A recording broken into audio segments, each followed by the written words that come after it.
আসসালামু আলাইকুম দর্শক, আজকের ভিডিওতে আপনারা দেখবেন এক কালারের পায়জামার মধ্যে জামার কাপড় দিয়ে কিভাবে এই ডিজাইনটি করতে হয়। এই ভিডিওতে তা পরিষ্কার করে দেখানো হবে। তো দর্শক, এখানে জামার কাপড় দিয়ে 1/4 ইঞ্চি বিট প্রথমে তৈরি করে নিতে হবে। তৈরি করে নেওয়ার পর এখানে যে 3টে দাগ দেখতে পাচ্ছেন, প্রতিটি দাগে মাপ বরাবর বসাতে হবে।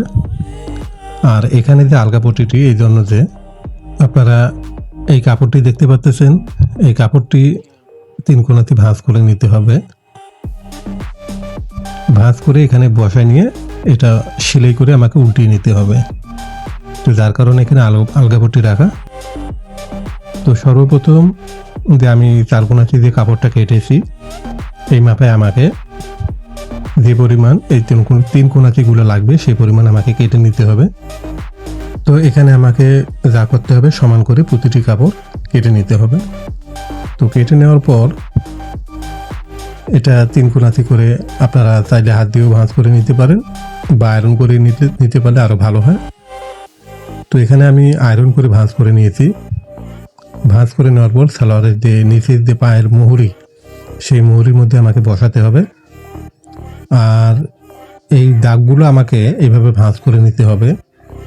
আমি যে 1/4 ইঞ্চি করে যে পট্টি, সে পট্টিটা বসানোর জন্য বাঁকা তারা যেন না হয়, সেজন্য এই ভাঁজটা এইভাবে আমাকে ভাঁজ তুলে নিতে হবে।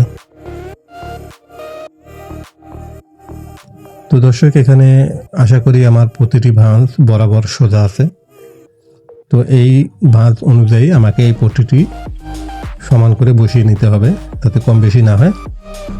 তো মনে রাখবেন, সেলাই করার সময় সেলাইটা যেন এক মাপে যায়, নির্দিষ্ট একটা সাইড দিয়ে যেন যায়, কোনো বাঁকা তারা সেলাই যেন না হয়।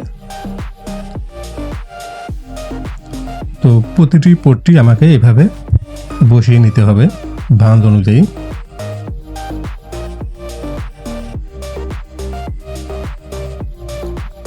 দর্শক, আপনারা যদি আমার চ্যানেলে নতুন হয়ে থাকেন, আমার চ্যানেলটিকে সাবস্ক্রাইব করুন এবং পাশে থাকা বেল আইকনটি অন করুন।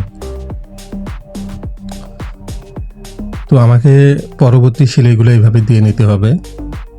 তো এখানে আমি লম্বা করব না, আমি শর্ট করে দেখাচ্ছি। তো আমি সেলাই করে নিয়েছি, এখানে আপনারা দেখতে পাচ্ছেন।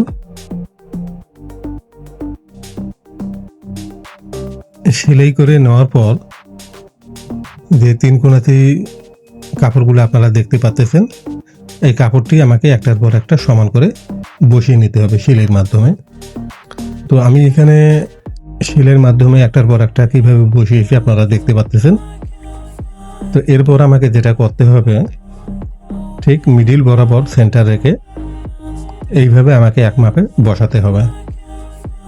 তো সেলাই করে বসিয়ে নেওয়ার পর এই আলগা পট্টির যে কাপড়টা আপনারা দেখতেছেন, সেই কাপড়টা এইভাবে ধরে সেলাই উপর দিয়ে আরেকটি সেলাই করে বসিয়ে নিতে হবে।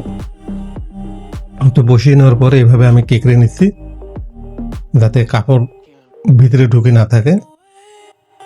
এইভাবে সমান করে সেলাই করে নিতে হবে। নেওয়ার পর সাইড দিয়ে সেলাই দিয়ে নিতে হবে। তো দর্শক, ফাইনালি আমার পায়জামার নিচের যে ডিজাইনটি কমপ্লিট হয়ে গেছে। আশা করি আজকের ভিডিওটি ভালো লেগে থাকলে ভিডিওটি লাইক করবেন, কমেন্ট করবেন, আর হ্যাঁ, সাবস্ক্রাইব না করে থাকলে সাবস্ক্রাইব করবেন। ধন্যবাদ।